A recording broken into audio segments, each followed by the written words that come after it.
Bonjour et bienvenue dans Objection réfutée, épisode 16. Alors, tout est relatif. On l'entend tout le temps, cette phrase, pas vrai? C'est une objection que je croise sans arrêt. Mais au fond, qu'est-ce que ça veut dire? Et si je disais que cette idée, qui a l'air si tolérante, eh bien, elle s'écroule toute seule. C'est exactement ce qu'on va voir ensemble. Cette question, elle n'est pas nouvelle. Déjà, il y a 2000 ans, Ponce Pilate demandait avec un certain cynisme « Qu'est-ce que la vérité ?» Comme si la vérité était quelque chose d'insaisissable, qui nous glisse entre les doigts, une sorte d'illusion. C'est le point de départ parfait pour notre discussion. Alors, voilà comment on va procéder. D'abord, on va bien définir ce que veut dire tout est relatif. Ensuite, on va faire un petit voyage dans le temps pour voir d'où vient cette idée. Après ça, on va s'attaquer au gros morceau, la faille logique qui, à mon avis, la rend bancale. Puis on construira ensemble des arguments pour la vérité absolue et je terminerai avec une petite pensée à méditer. Allez, c'est parti. Première étape, quand on entend quelqu'un dire « tout est relatif », qu'est-ce qu'il y a vraiment derrière cette phrase? On va décortiquer ça. En fait, le mot pour ça, c'est le relativisme. L'idée, c'est que la vérité serait liquide, oui, comme de l'eau. Elle prend la forme de celui qui la pense. C'est pas un rocher solide sur lequel on peut s'appuyer, non. C'est une affaire de point de vue, de perspective. Et finalement, c'est un peu comme dire « moi, je préfère le chocolat, toi, tu préfères la vanille ». Une simple question de goût. Et ça va loin. Concrètement, ça veut dire que ce qui est vrai ici pourrait être faux ailleurs. Ce qui est vrai pour moi n'est pas forcément vrai pour mon voisin. On applique la règle du chacun ses goûts à absolument tout, y compris aux questions de bien et de mal. Et c'est là que ça devient compliqué. Bon, mais une idée comme ça ne sort pas de nulle part. Ce n'est pas un champignon qui a poussé tout seul. Non, elle a des racines et des racines profondes, nourries par des philosophes assez connus au fil des siècles. Allons voir un peu qui a construit cette maison intellectuelle. Ce qui est vraiment intéressant ici, c'est de voir comment tout ça s'est enchaîné.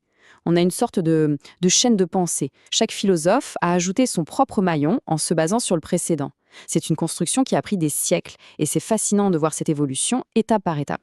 On commence avec Thomas Hobbes. Pour lui, au XVIIe siècle, c'était simple, presque mécanique. La morale, c'est une question d'attraction et de répulsion. Le bien, c'est ce qui nous attire. Le mal, c'est ce qui nous fait reculer. C'est tout. Une vision très matérielle, en somme. Et puis, un siècle après, arrive David Hume qui pousse le bouchon encore plus loin. Il dit « La morale, ce n'est pas une affaire de tête, c'est une affaire de cœur, de sentiment. Si ça me fait me sentir bien, alors c'est bon. Si ça me fait me sentir mal, c'est mauvais. Le nom pour ça, c'est l'émotivisme. La raison, elle n'a plus grand-chose à voir là-dedans. » Ensuite, on a les utilitaristes, comme Bentham. Pour eux, la morale, c'est un peu des maths. Un acte n'est jamais bon ou mauvais en lui-même. Non. On sort la calculatrice, on regarde les conséquences.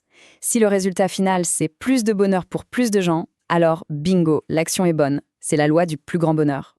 Et on arrive au bout de la chaîne avec le naturalisme, très influencé par Darwin. Là, on va jusqu'au bout de la logique.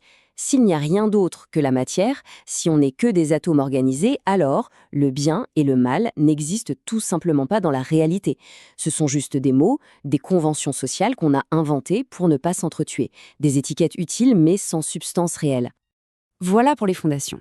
Maintenant, laissez-moi expliquer pourquoi, à mon sens, cet édifice a une énorme fissure, une faille fondamentale. Parce qu'au cœur même du relativisme, il y a une contradiction qui le fait s'écrouler comme un château de cartes. Et tout tient en une seule question. Une question toute simple, mais redoutable. Quand quelqu'un affirme « il n'y a pas de vérité absolue », est-ce que cette phrase-là est une vérité absolue? Vous voyez le piège? C'est un dilemme parfait. Si on dit oui, c'est une affirmation absolument vraie, eh bien, on vient d'admettre qu'il existe au moins une vérité absolue. Donc l'affirmation se contredit elle-même. Et si on dit non, c'est juste une vérité relative, alors ce n'est que mon opinion personnelle. Ça ne s'applique qu'à moi. Pourquoi est-ce que quelqu'un d'autre devrait y croire? Dans un cas comme dans l'autre, la phrase perd toute sa force. Et au-delà de la logique pure, les conséquences pratiques sont vertigineuses. Pensez-y. Si tout est vraiment relatif, avec quel droit peut-on condamner des atrocités historiques comme celles de l'Allemagne nazie ou de l'apartheid? Après tout, du point de vue de ces sociétés, c'était légal. C'était même considéré comme bien par certains. Le relativisme nous enlève toute base pour juger. Il nous laisse complètement désarmés face au mal. Bon, on a vu les problèmes du relativisme. Maintenant, changeons de perspective. Il est temps de construire quelque chose de solide. Voyons quels sont les arguments en faveur d'une vérité qui soit, elle, absolue et objective. En fait, le relativisme s'effondre sur 3 points essentiels. D'abord, il rend impossible de condamner le mal de façon objective. Comment dire que quelque chose est vraiment mal et pas juste mal pour moi? Ensuite, il anéantit toute idée de progrès moral. Progresser vers quoi, s'il n'y a pas de mieux absolu? Et enfin, ironiquement, il ne peut même pas défendre la tolérance comme une valeur universelle. Parce que si rien n'est universel, alors la tolérance non plus. La vérité, c'est qu'au fond, on sait tous qu'il y a des choses qui ne sont pas relatives.